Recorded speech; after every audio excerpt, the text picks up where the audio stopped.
So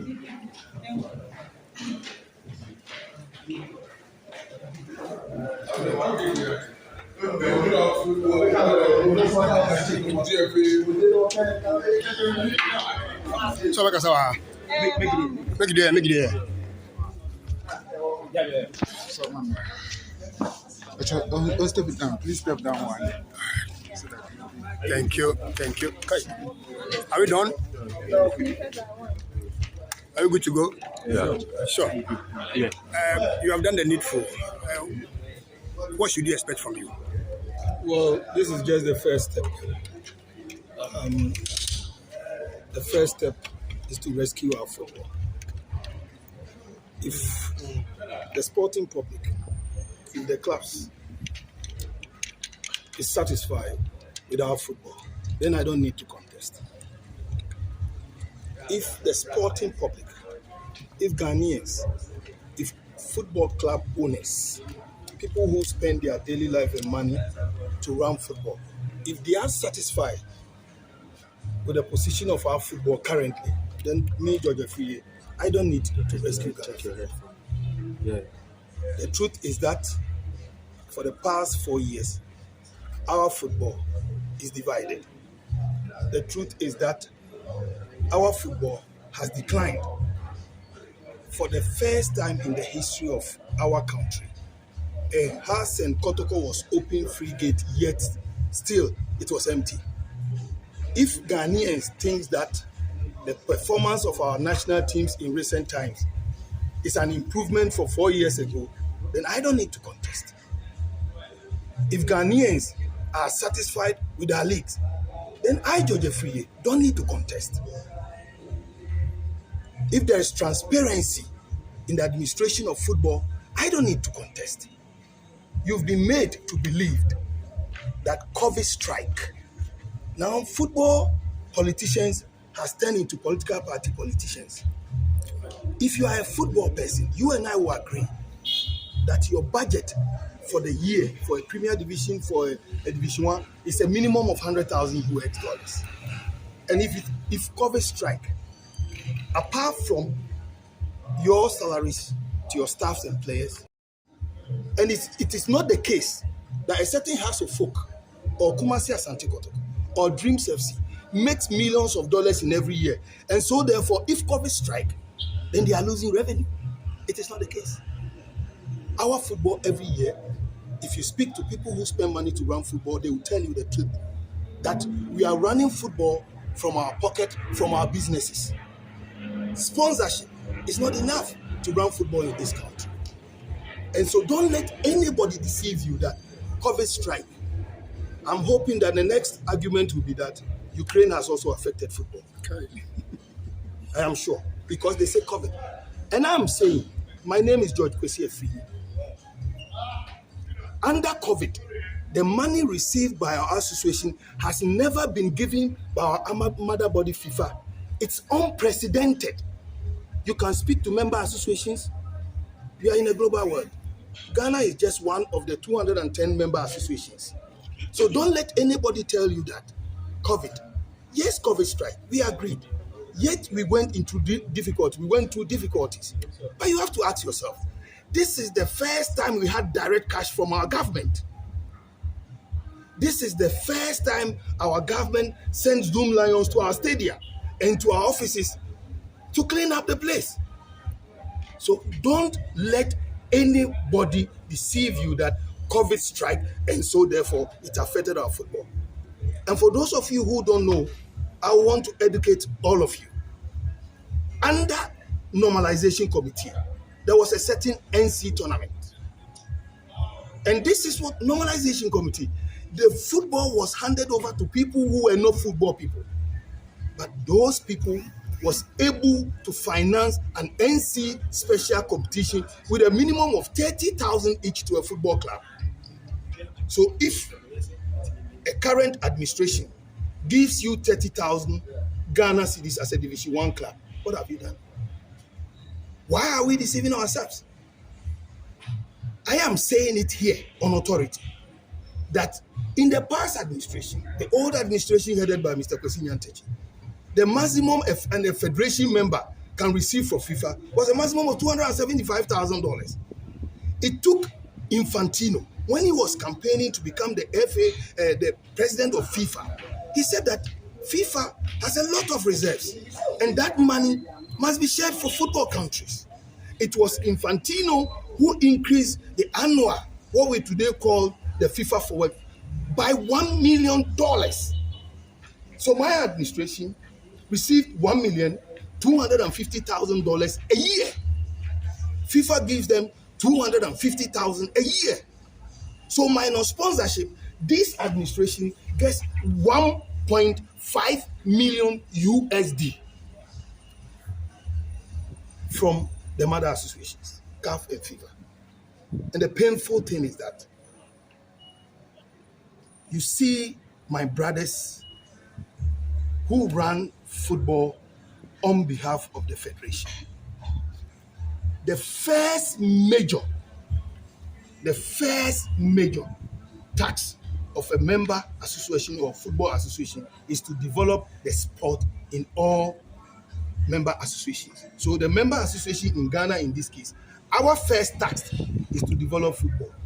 I throw it to you, the media. What is our first point of development of football? Is it not the regions? Is it not the RFAs who develop football in the regions on behalf of the Ghana Football Association? So if you are an RFA member and you've been asked not to be part of the decision making of Ghana football, and that sit in your Bolgatanga, sit in your Cape Coast, sit in your Kumasi, sit in your Ho, and that decision is taken from Accra and bring it to you, and you don't see anything wrong, then I have a problem. Then you need to trace the history of Ghana football, of the Executive Council, the Executive Committee, and today the Executive Council. In the past, when government used to nominate people to serve as president and the one becomes a member of the management team, the Executive Council was as many as 37. It took reforms under FIFA. Then our Executive Council was reduced to 23. When the Normalization Committee took over, they did consultation. Some of us, like me, my position has not changed. My position is that members of the Regional Football Association must be members of the Executive Council. That is my position, because the responsibility of running football has been handed over to them in the various regions. So my brother, take it for instance.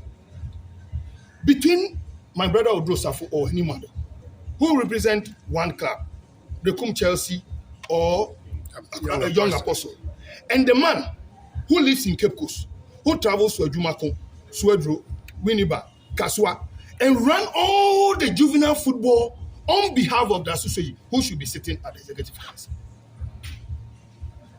Please, when the Normalization Committee was handing over to us, we made a pledge to ourselves. We said, let us accept everything that they give us. When they leave, we will amend our own statutes to accommodate some of the things that we think it's wrong. You've been in power for 4 years. In 4 years, the Executive Council did not find it prudent to find a way to integrate this the Regional Association chairman into the Executive Council. At the last Congress in Kumasi, the FA president is telling you that he has forwarded an amendment to FIFA for approval. This is what my friend PJ used to say, Kurt Okraku. Because you see, in FIFA, it is clear. There are mandatory provisions that you cannot alter, provisions that you cannot amend. Those provisions are what you cannot change. But every member association can make rules and regulations and issues that can affect its own present situation. My brother, I'll ask you a simple question. The FA president and the Executive Council has access to pay 50,000.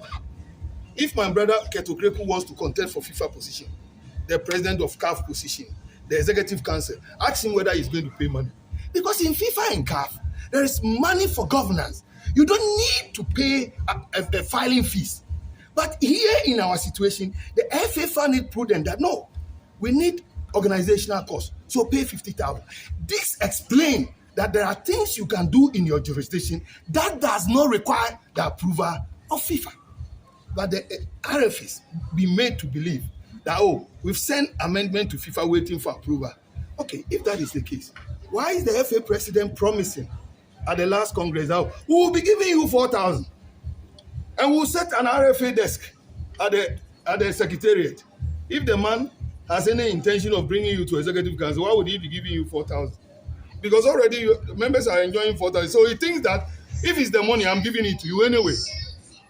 In the coming days, today I have filed. In the coming days, we will be educating our brothers. The people who spend their money from their pocket, the people who waste their time to run football, we will be telling them every single truth.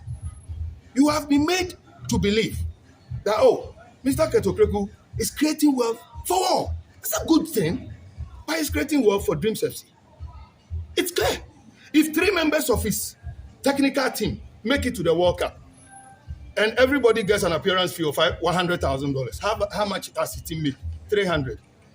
How much have you made as a club as Ufu, as a club as Kumasi Santa Kuto, as a club as Mediama? Open your eyes. Open your eyes. The world is not being created for all. The world is being created for a few friends and cronies. Just open your eyes. And now we are going to speak the truth. We are not going to malign anybody. We are not going to defame anybody, but we will tell the truth.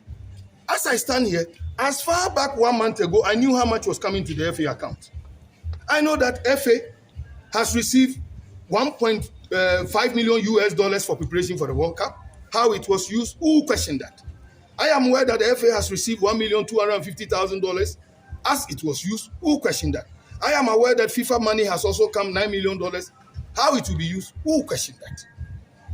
We are going to make the football public. The people who spend their time and energy to run football, to know the truth. We will go door by door. We will tell them. If at the end of the day, all the people say that no, in spite of everything that you have said, they still want Mr. Okraku, I will be the first to cast the first vote for him. And let me tell you, and this is my last point for you. If you look at the number of people who are clamoring to become ESCO members, it's enough. Count on me. I did a live video, told everybody that, but what do we see today? We don't matter. Now it is them against us. Our football is divided. In the coming days, the news will come out. Our manifesto will come out. Our vision will come out. The true situation of our football will come out, and we'll let everybody know. Thank you very much.